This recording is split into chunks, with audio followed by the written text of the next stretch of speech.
G'day, my name's Lockie Cooke and I'm a proud West Australian. Grown up here most of my life on Noongar Whadjuk Budja, but also on Balladong country, along in the wheat belt in Tammin is where my family connection. I'm a 7th generation West Australian. I'm the founder and CEO of iYarn. iYarn's both a native application and a web-based platform that makes it easy for people to stop, reflect on the areas of life or work or community that they're working in, and then track that over time. And you can either reflect that as an individual on your own scores or as a group and check in on peers. The uniqueness of that is that you're able to do a self-audit and measure how you're developing over time as a person, but also outcomes of certain programs or initiatives in your workplace, in schools, or even research projects that are happening longitudinally over time as a quick and easy data collection. Because what I saw, all these different things that are happening around our community are all fantastic, but there wasn't like a way to coordinate that data collection, and iYarn makes that easy.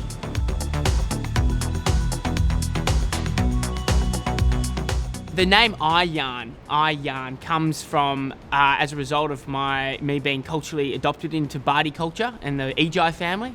As part of that adoption, I learned a lot more about Bardi culture, and a big foundation to Bardi culture is this word called Liyarn. So Liyarn, in its lamest terms, and in a very simple way, is your body, your emotion, your mind, your spirit. And so what happened is that you'd have, a guardian or guide or family member would say, "Hey, Binjali," or ask someone how they're going through saying, "Binjali, Gurunai Liyarn," like, "Lockie, how is your Liyarn?"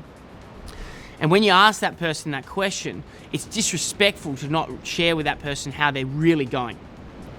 And for me, I've gone all through school, through Perth, and you're learning algebra, stats, and all these different things at university. And then all of a sudden, you actually don't know how to really create that safe space to check in on a mate. And it wasn't until I was like mid-20s when my Donna Ijai kind of growled at me when I said, "Yeah, my Liyarn's good, catch ya." She growled at me because I didn't really respect the sacredness of asking, "How is your Liyarn?" And I realized there's so many times in my life that I wasn't really showing up to the people I loved and cared for, family, friends, and people in this surf club. When you ask, "Oh, how are you going?" but not really doing it in a safe way and really being ready to share and creating a space for them to share what's really going on. So where iYarn comes from, it's not ripping off the word Liyarn, which is a Bardi word. It's like a white fella way. I yarn, you yarn, we yarn. And it's been amazing. We've been built this product out with a great broad-ranging group of First Nation cultural advisors, both Noongar, Bardi, Yaru, crew from all over WA who've helped us on that journey to creating a culturally safe tool that is appropriate for all Australians and people around the world. My name's Steve Bird and I'm the Director of Surf Sports here at North Cottesloe Surf Lifesaving Club.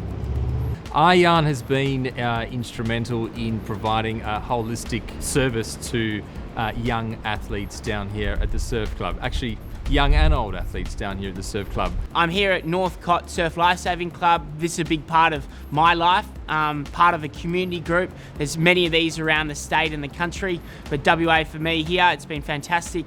I've done different community launches here. I work out of here often. It's not a bad view. Down here most days of the week. So I thought I'd bring the team down here, show them what we do and how it's a fantastic little hub for me to both meet people, stay fit and connected to my community.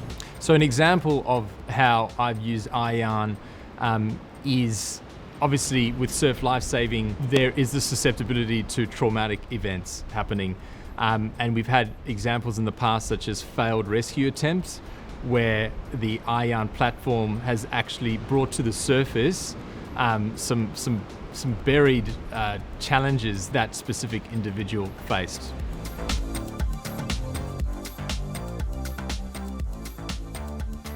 So the benefits of being a startup founder in WA, I think the cost of living, for one, isn't as high as it is at many other cities around Australia or the world. You can live a fantastic lifestyle. Look here, we're just sitting down by the beach. There's no one around. I've got this place practically to myself. And you've got we really celebrate and embrace community and that sense of belongingness.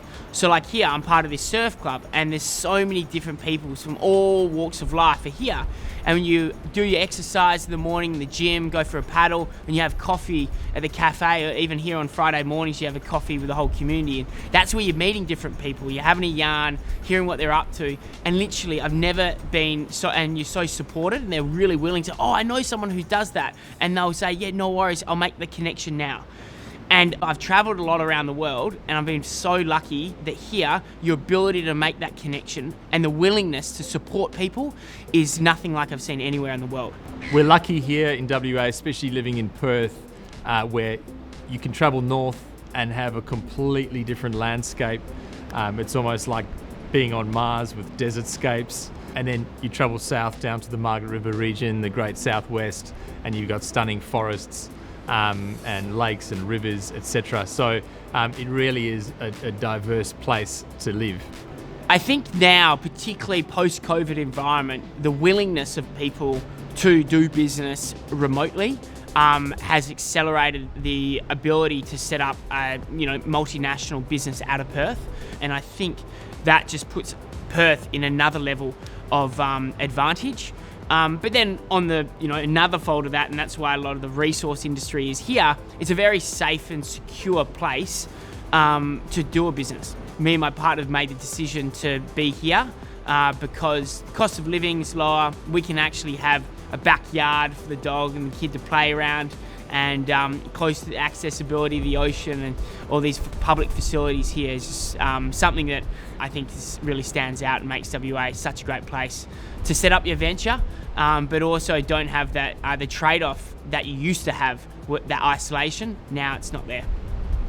So tourism and entrepreneurialism, one of the big things that's come up again has been in the Kimberley, particularly working with First Nation groups. You've got the Ranger networks that as part of, in partnership both in the Pilbara with a lot of the mining infrastructure, that's driven a lot of entrepreneurial activity. But then in the Kimberley, where I'm mostly connected with, is a lot of these maritime research projects that have been done with the fisheries and different research institutions that has then transformed into Combe Bay Barramundi, where you've got 4 different native title groups collaborating and being part owners of a barramundi farm. And they wouldn't be possible to have 40,000 tonne of barramundi without that research that's gone into their evidence and feasibility studies to make that happen.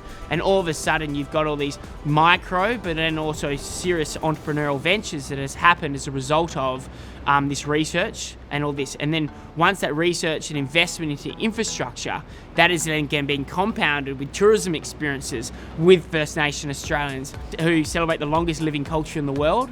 And with this infrastructure you've got through the different entrepreneurial ventures, that supports tourism. And that's what I've seen firsthand in the Kimberley. And it's been amazing how that hybrid approach to both industry, entrepreneurialism and tourism has just been a real powerful dynamic that I've witnessed. No matter what type of tech startup there is, what you need is here in WA. It's just a little bit more spread out. But I tell you what, there's nothing that's over 15 minutes away when you're living here in Perth. When you come over here, you've got the network, people are willing to support you. But the biggest thing that I think WA's got going for it is that you can be a successful entrepreneur and also have a lifestyle that really sets you up and to be really happy. That's why I think WA is great. You're close to the ocean, you're close to nature, and the people are really welcoming.